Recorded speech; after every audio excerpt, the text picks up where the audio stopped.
Hey everybody, thanks for tuning in. It's nasty here in North Carolina, so Tanya and I are probably not going to do anything tonight, but I wanted to talk about something I've been meaning to do a vlog on for a while, and that is how I became spaz. Now, it all started when I was at Greensboro College, so there you go. That was my alma mater, it's where I went to school. My freshman year, I got, I don't know the correct terminology, but a little tap on the shoulder that said, you might be good as the mascot. So I became Leo the Lion. That's how it started. I started mascotting, and that evolved into me working in minor league baseball. So now, let's fast forward to my junior year in college. My junior year in college, I auditioned to be Rookie the Raccoon for the Hudson Valley Renegades. Unfortunately, because of my schedule and the Renegades being short season A, meaning they start at basically the end of June, go through beginning of September, I had to go back to college in the middle of August. So it meant I was only going to be there for like half the season. Therefore, my buddy here, Stephen Colvin, said, hey, I got some opportunities for you to help us as a game day intern, so why don't we come and try that out? Well, that started out okay. I sold tennis balls in right field for a promotion that they did on the weekends, where fans would toss tennis balls out into the field, and if they got it inside hula hoops in different spots, they got prizes. That's what I did.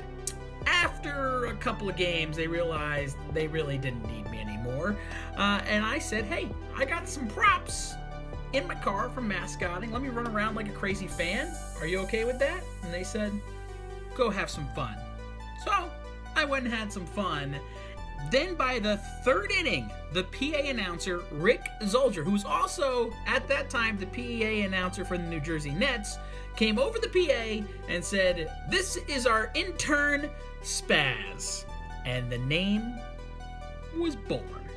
I ran around the stadium the rest of the night, getting people to cheer on the team, did funny dances on the dugout.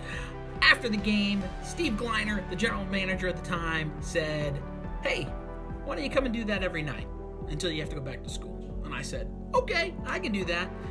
Middle of August comes, I go back to school, I get a phone call the first weekend back, hey, we need you back. We need you to run around and do all your stuff. All the fans are asking for you. We need you to come back. And I'm like, well, I'm at school. I'm 10 hours away in North Carolina. I can't make it back. So they said, we're going to give you a call because we'd like to have you back next season. So I graduated from college that May on Mother's Day in 2003. And before that day came, I already had a phone call from the Renegades saying, we want you back next year and we're going to pay you. I was like, yes, I am coming back and you can pay me to be Spaz. So I went back and we had an amazing summer doing all kinds of crazy antics all summer long, making good lifelong friends in minor league baseball. But like all things, life gets in the way. And that meant I really wanted a new job. I was working for Pepsi in the Hudson Valley, and I just needed a change, and I ended up taking a job back at Greensboro College to be an admissions counselor. And when I showed up, I still wanted to do Spaz, so I went over to then the Greensboro Bats. And I met with a guy named Josh Flickinger at the time to talk about mascotting and doing Spaz. And he was like, I'll call you if we need a Casey the Bat, but we're not interested. But I made this really amazing portfolio of what I could do as Spaz. And I accidentally left it there. Well, a day later, I got a phone call from Donald Moore, the general manager of the team, and he said, hey, can we meet? I want to talk to you about being Spaz. So he sat at his desk in the old War Memorial Stadium and opened this up and just started flipping through the pages at all of the, I mean, look at this is craziness that I put on a page. And after flipping through several of the pages, he turned and said, how about I pay you this much per game? What do you think? and it was a raise over what I was making from the Renegades, so I said yes. And that is how I started out in Greensboro as Spaz. For the first half of the season, everybody just thought I was a season ticket holder that came to every game and danced around, and they just let me do it. It wasn't until they gave me a microphone and I started doing on-field promotions that people actually realized that I worked for the team. Prior to that, they just thought I was a crazy fan that showed up every night and messed with everybody, which is kind of cool. My character of Spaz has evolved over the years.